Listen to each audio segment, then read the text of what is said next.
Hello friends, welcome to our channel Chatpata kitchen with ब्लग। आज बनाबो एचोड़ चिंगड़ी अनुष्ठान बाड़ीर मतो।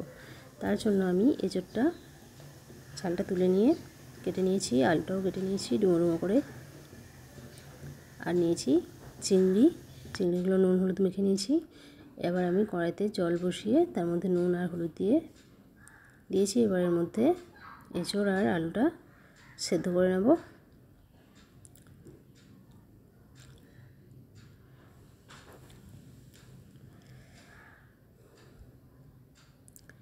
এগুলো আমি কিছুক্ষণ ঢেকে সেদ্ধ করে নেব। ফিরে এলাম কিছুক্ষণ পর। এগুলো সেদ্ধ হয়ে গেছে অনেকটাই। এবার এগুলো আমি একটা পাত্রে নামিয়ে নেব।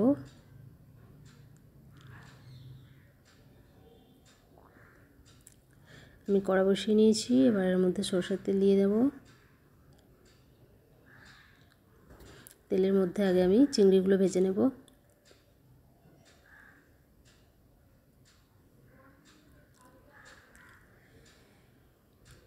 চিংড়িগুলো লাল করে ভেজে নিতে হবে।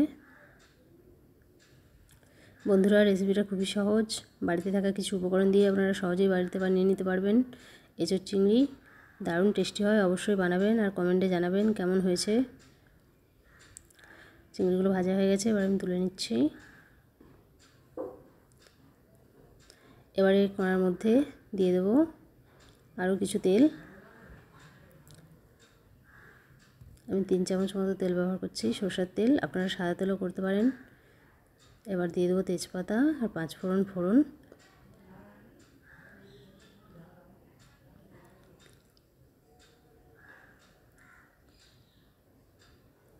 ফোড়নটা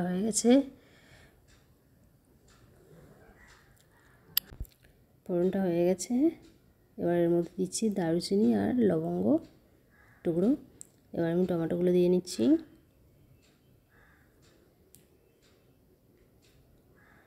এবার এর মধ্যে একটু লবণ দিয়ে দেবো, তাতে টমেটোগুলো তাড়াতাড়ি সেদ্ধ হয়ে যাবে।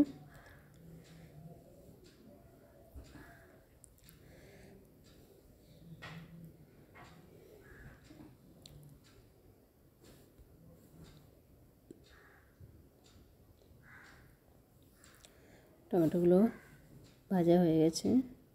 এবার এর মধ্যে দিয়ে দিচ্ছি পেঁয়াজ বাটা 2 চামচ।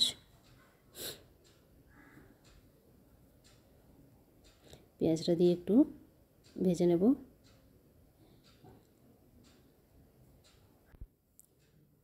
পেঁয়াজটা ভাজা হয়ে গেছে। দেখুন টমেটোটাও অনেকটা গলে গেছে।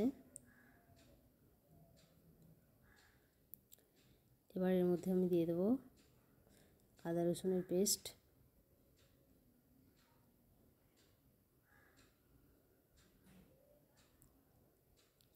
এবার এই আদা রসুনের পেস্টটা ভালো করে একটু কষিয়ে নেব, কাঁচা গন্ধটা যাতে চলে যায়।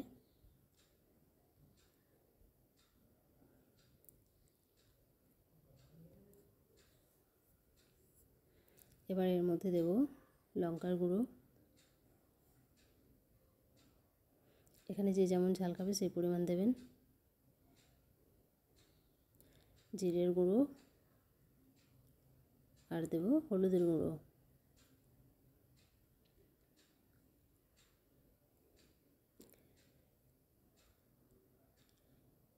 এবার অল্প একটু জল দিয়ে মশলাটা ভালো করে কষিয়ে নেব।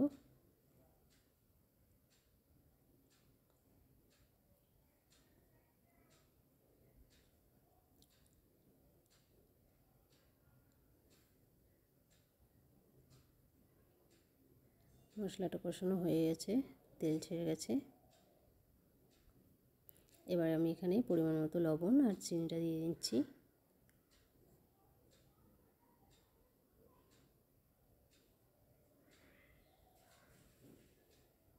এবার দিয়ে নেবো অল্প একটু গরম মশলার গুঁড়ো।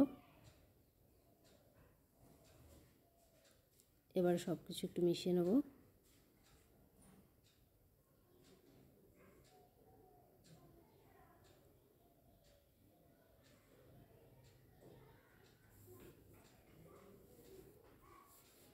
এবার এর মধ্যে আমি সেদ্ধ করে রাখা সবজিগুলো দিয়ে দেবো।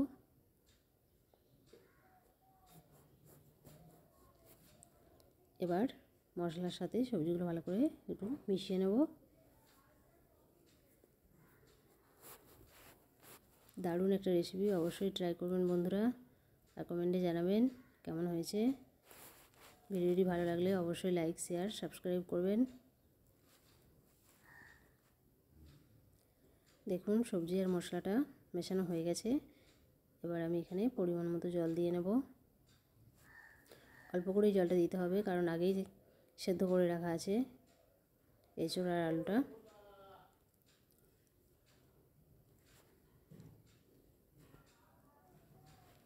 এবার আমি কিছুক্ষণের জন্য ঢেকে দেব, গ্যাসের আঁচটা কমিয়ে।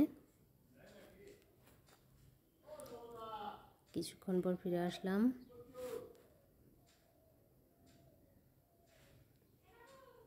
এবার আমি ভেজে রাখা চিংড়িগুলো এর মধ্যে দিয়ে দেবো।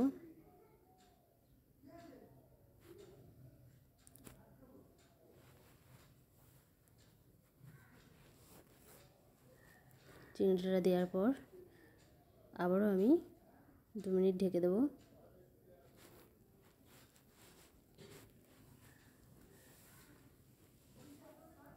ফিরে আসলাম 2 মিনিট পর। দেখুন সবজির কালারটা কত সুন্দর হয়েছে। কোনো রকম লাল লঙ্কার গুঁড়ো আমি ব্যবহার করিনি, আমি জাস্ট নর্মাল লঙ্কা গুঁড়ো ব্যবহার করেছি। দেখুন আলুগুলো সেদ্ধ হয়ে গেছে, এবার আমি নামিয়ে নেব। সবজিটা আমার রেডি।